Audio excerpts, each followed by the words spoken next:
नमस्कार दोस्तों, मेरा नाम दीपाली है। मैं ब्लेसिंग टीम भुवनेश्वर से हूँ। दोस्तों, आज मैं आपके लिए लाई हूँ व्लादिमीर मिग्रे की रचना एनास्थीसिया का भाग 10, जिसका नाम है हर बिलोव्ड ढांचिक्स।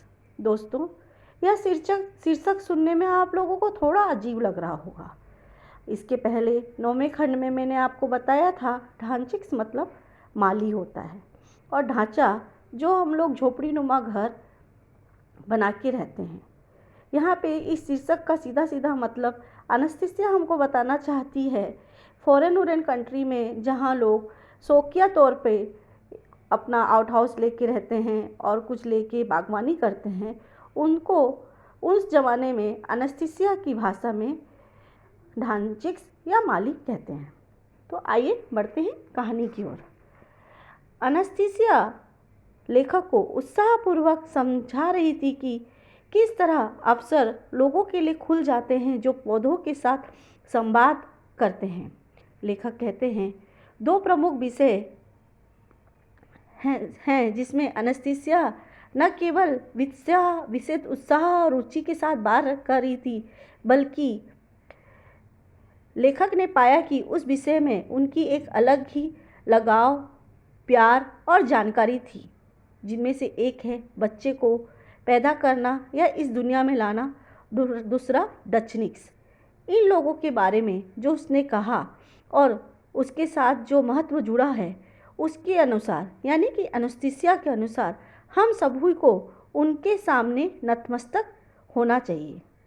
एनास्थीसिया कहती है, जरा सोचो, डचनिक न केवल पूरे देश को अकाल से बचाने में कामयाब रहे हैं, बल्कि लोगों के दिलों में अच्छाई की बीज बोए हैं और इस तरह वह भविष्य की सामाजिकता को शिक्षित कर रहे हैं।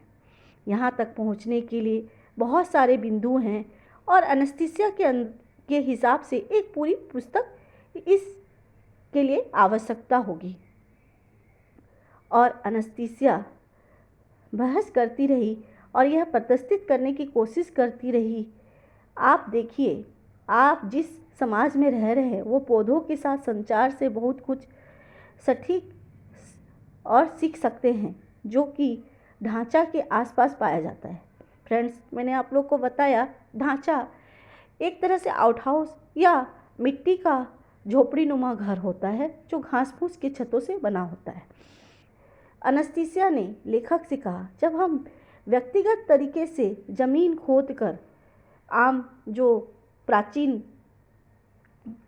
सामान होते हैं ज़मीन खोदने की और ढांचा में रहकर खेती करते हैं, तो हम लोग व्यक्तिगत तरीके से उस ज़मीन की मिट्टी से, वहाँ के पौधों के से और उस भूखंड से जुड़ जाते हैं और हमारी संवेदना उनसे अच्छे से बातें कर सकती है। वहीं अगर हम संवेदन मशीन द्वारा खेती करते हैं, जिसे एनास्थीसिया ने राक्षसी कहा है, उन मशीनों को, हमारी संवेदना उससे कुछ जुड़ी नहीं रहती है।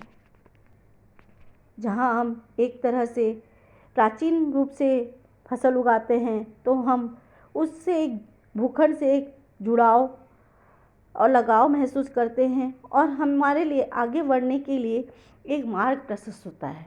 वहीं नई तकनीक की मशीनें हमें विनाश की ओर ले जाती हैं। लेखक एनास्थीसिया से कहते हैं, यह कितना सही है एनास्थीसिया या गलत, मैं इसके बारे में नहीं जानता, पर अभी के लिए मैं यह जानना चाहता हूँ, इन सब में आपकी क्या भूमिका है और आप हम लोगों को किस तरह से मदद कर सकते हैं। तब एनास्थीसिया ने लेखक का हाथ पकड़कर उन्हें घास पर पीठ के बल सुला दिया। लेखक कहते हैं, हम दोनों पीठ के बल घास पर लेट गए। हमारी हथेलियाँ सूर्य की तरफ ऊपर की ओर थी। एनास्थीसिया ने लेखक को कहा, अपनी आंखें बंद करो और जो मैं कह रही हूँ उसे देखने की कोशिश करो।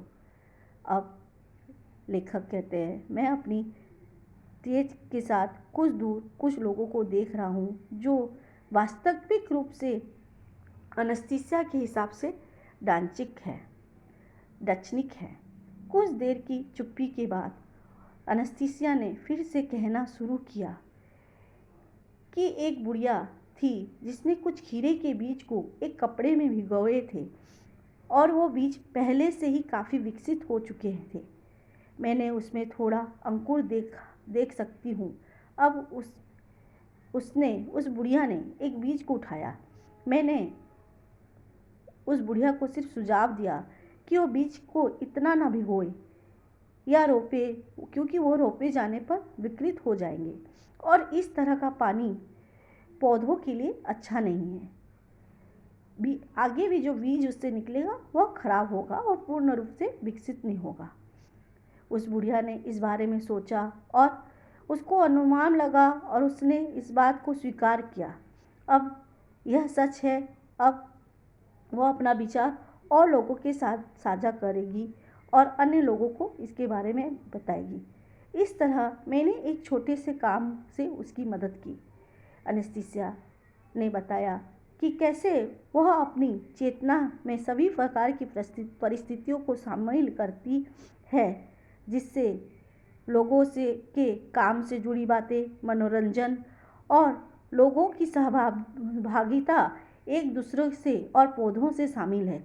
जब भी वो किसी स्थिति की कल्पना करती है, वह वास्तविकता के करीब आती है और उसका संपर्क उसी व्यक्ति से स्थापित हो जाता है, जिससे कि वह पीड़ित व्यक्ति को देख सकती है और उसकी पीड़ा और संवेदना को महसूस करती है, जैसा कि उसने बुढ़िया के बारे में बताया।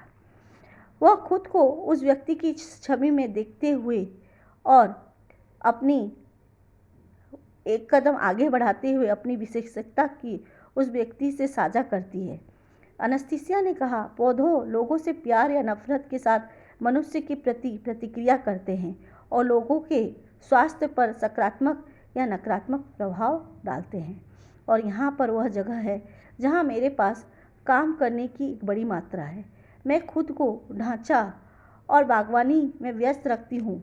डचनिक अपने बागवानी में पेड़ों को एक बच्चे की तरह देखभाल करते हैं, लेकिन दुर्भाग्य से उनका रिश्ता उनके लिए एक भ्रम है। उनके पास अभी भी वह आधार नहीं है जो इस रिश्ते के पीछे की वास्तविकता और उद्देश्य की प्राप्ति को समझ सके। एनेस्थीसिया ने आगे कहा, पृथ्वी पर सब कुछ, घास के एक तिनके से लेकर छोटे से छोटे जीव हो या बड़े से बड़े औषधीय गुण वाले पेड़ पौधे, सबको प्रकृति ने मानव जाति की सेवा करने के लिए व्यक्तिगत रूप से कार्य सौंपा है। लेकिन आपकी दुनिया के लोग, हम इस बारे में कम जानकारी रखते हैं और इन सब में से मैं पेश किए गए अवसरों से लाभान्वित हूँ, इसकी जानकारी उनके पास प्राप्त नहीं है। लेखक कहते हैं, मैंने एनेस्थीसिया से इस संबंध में बातचीत की ठोस उदाहरण देने के लिए कहा जो वैज्ञानिक जांच के अधीन भी हो और खरी भी उतरी। एनेस्थीसिया थोड़ी देर के लिए सोची और अचानक खुशी से चहकते हुए और उत्तेजित होते हुए कहा, डचनिक, मेरे प्यारे डचनिक, यह सब साबित करेंगे। वो दिखाएंगे कि क्या सच है और आपके सारे विज्ञान को भ्रमित कर देंगे। और यह सब मैंने पहले कभी नहीं सोचा और इससे पहले नहीं समझा। शायद किसी तरह के नए विचार एनेस्थीसिया के अंदर खुशी के बुलबुले का संचार कर दिए। पूरे समय में उसके साथ था, एक बार भी मैंने एनेस्थीसिया को उदास नहीं देखा। मैंने सोचा, वह गंभीर है, विचारशील है और केंद्रित भी है, लेकिन इसके अलावा उसको और कोई चीज़ आनंदित नहीं कर सकती।